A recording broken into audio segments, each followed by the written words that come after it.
Usa ka higayon si San Francisco Javier nag-ampo atubangan sa krusipiho sa larawan ni Jesus nga gilansang sa krus. Og niingon siya sa iyang pag-ampo, dili sa langit nga nindot kaayo, dili sa impyerno nga makahadlok kaayo, nga nagkurog ko nga misimba kanimo, nga nakita ka na kong gilansang sa krus, gipaantos, gibiay-biay o gitamay, nadani ako sa imong gugma. Busa ayaw ka balaka, bisag way langit, bisag way imperno, ako kagihapong higugmaon. Nindot kayo nga pag-ampo. Dili sa langit nga nindot kaayo, dili sa impyerno nga makakahadlok kaayo, nga misimba ako kanimo, nga nakita kanako nga nagbitay sa krus, nagantos alang kanako, gisaway, gibiay-biay, nadani ako sa imong gugma. Busa ayaw kabalaka, bisag way langit, bisag way imperno, ako gihapon ikaw higugmaon.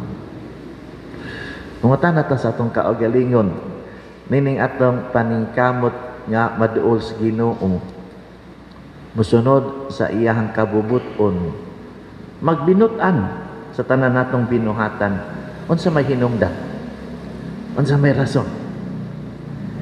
Kay nag-apastas langit, kay nahadlok ta sa imperno. Mas giapas nato ang langit nga hatag kaysa naghatag. Mas gikahadlokan nato ang imperno kaysa malayo sa Ginoo. Ato dang usisahon atong kaugalingon, unsay atong tubag, meaning maong pangutana. Diha manggod sa ato mga pagbasa, gipahinumduman ta unsay rason ni ining tanan, ining atong mga paningkamot nga mohimog maayo, ining atong paningkamot nga magbinuotan. Diha sa ato ang unang pagbasa, gipahinumduman ta sa kasinatian sa usa ka propeta sa Jeremias. Dili kaayo haom ang hubad sa Binisaya.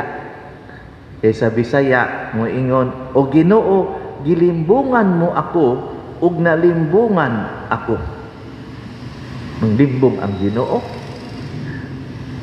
Sa English manggod, you dupe me, O God. Kana bang imo kong gidani? Imo kong gidani. Hilabihan nga pagdani, nga di ka kabalibad. Ang larawan dinhi kanang maanyag kaayo nga babay nga midani sa lalaki. Nga di makabalibad ang lalaki. O pwede po, ambungan kaayo nga lalaki nga midani sa babay.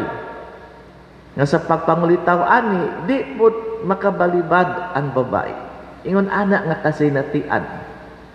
O dinhi ang gihisgutan ang gugma sa Dios, nga di makabalibad ang tao, nga hilabihan pagkadani ang tao. Gani si propeta Jeremias, bisan pa man sa iyahang mga pag-antos, o Ginoo gibiay-biay o giyamiran ako nila kanunay, kay gisangyaw ko man ang imong gisulti. Padayon siya nga nagsangyaw sa pulong sa Dios. Bisan pa man sa pagbabiay-biay sa katawhan o pag-antos niya, kay matod niya, bation ko nga daw kalayo nga naglilaab ang imong gisulti sulod sa akong kasing-kasing o kabukugan. Ingon ana ang pagkadani ni propeta Jeremias sa gugma sa Dios. Nga di isa kabalibat, bisan kung mag-antos pa siya, kay nahigugma na pud siya sa Ginoo.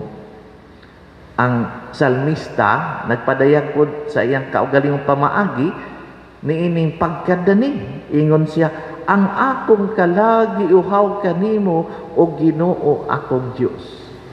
Kanabang di ko matagbaw sa bisan unsa ni bisan kinsa.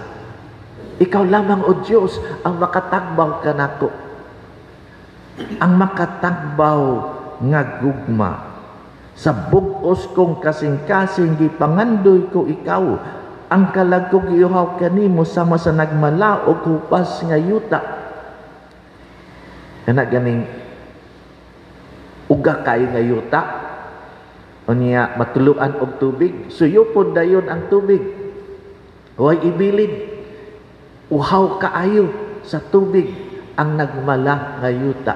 Maupod ang kasing-kasing sa tao sa pagbati niya sa gugma sa Dios. Iya dayon ni nga dawaton.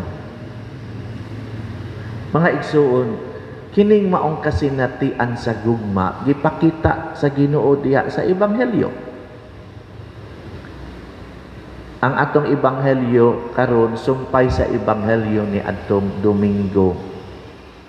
Diin si Pedro pinadaygan sa amahan, miila sa anak nga Mesiyas o anak sa Dios.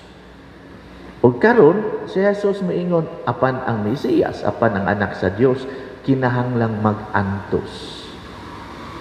Wa kasabot si Pedro. Ang iyarang nadunggan ang pag-antos, apan wa niya masabti nganong mag-antos. Si Jesus nga Dios, anak sa Dios,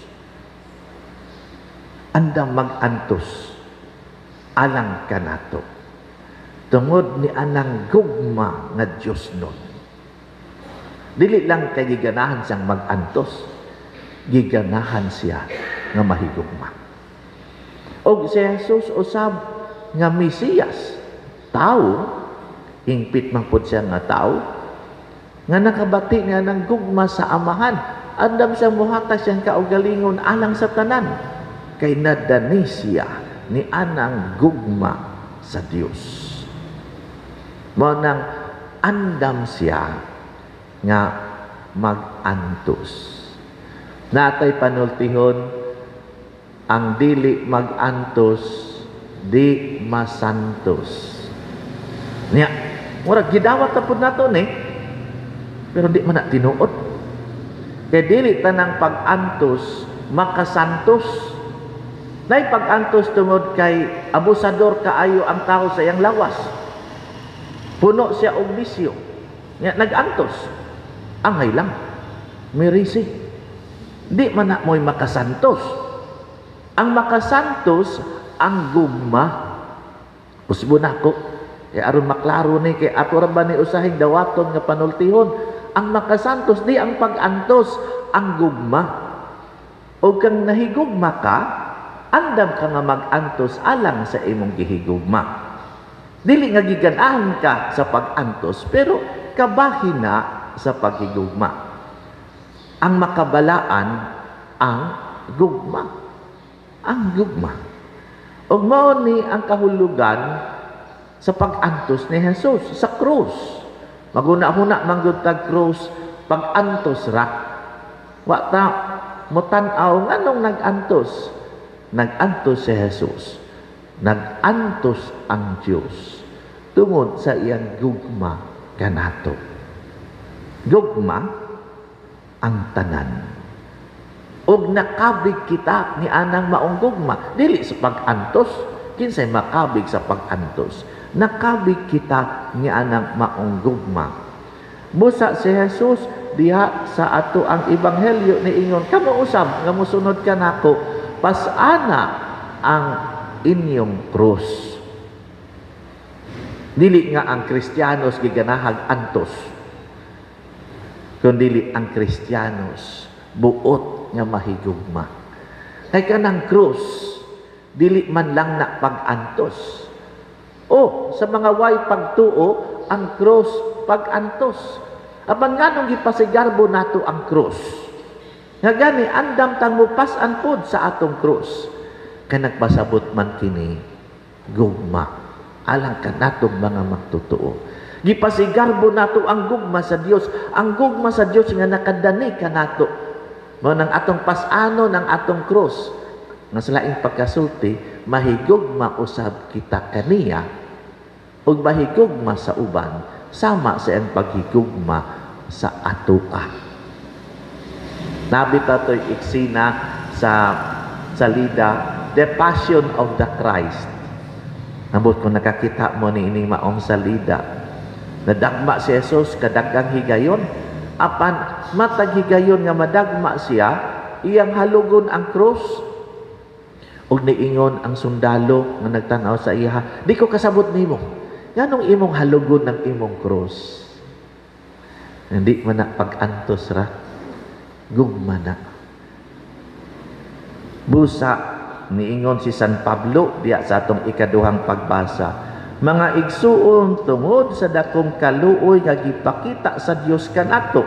Tungod yan ang dakong gugma nga gipakita sa Dios kanato, hangyoon ko kamo sa pagtugyan sa inyong kaugalingon ngadto sa Dios, ingon nga buhing halad, balaan ug makapahimuot kaniya. Kay gugma ang gihatag kanato, gugma ang atong ibalos kaniya. Kay kinabuhi ang yang gihatag kanato, kinabuhi pod ang atong ihalad ngadto kaniya. Apan ay kabalaka, diya sa ebanghelyo giingnan ta, ang mahanugon sa ang kinabuhi, mawat-an hinuon ni ini. Apan siya nga may halad ni ining maong kinabuhi, makabaton hinuon ni ini. Kay ang atong gihalaran sa atong kinabuhi, ang Dios man natag-iya sa kinabuhi. Siya ang kahingpitan sa kinabuhi. Kining maong kinabuhi, mubalik ra pud nato sa hingpit pagayod. Kay ang atong gihatagan o gitugyanan sa atong kinabuhi, siya man ang tag-iya sa kinabuhi nga nahigugma kanato. Mga igsuon, mututok ta sa gugmas Ginoo. Nga mo'y hinungdan sa tanan natong paningkamot nga mamahimong maayo. Wala ko moingon nga way langit. Wala ko moingon nga way imperno. Apan kung kana lang ang hinungdan sa atong paningkamot, kulang. Kulang. Unyag way langit. Unyag way imperno.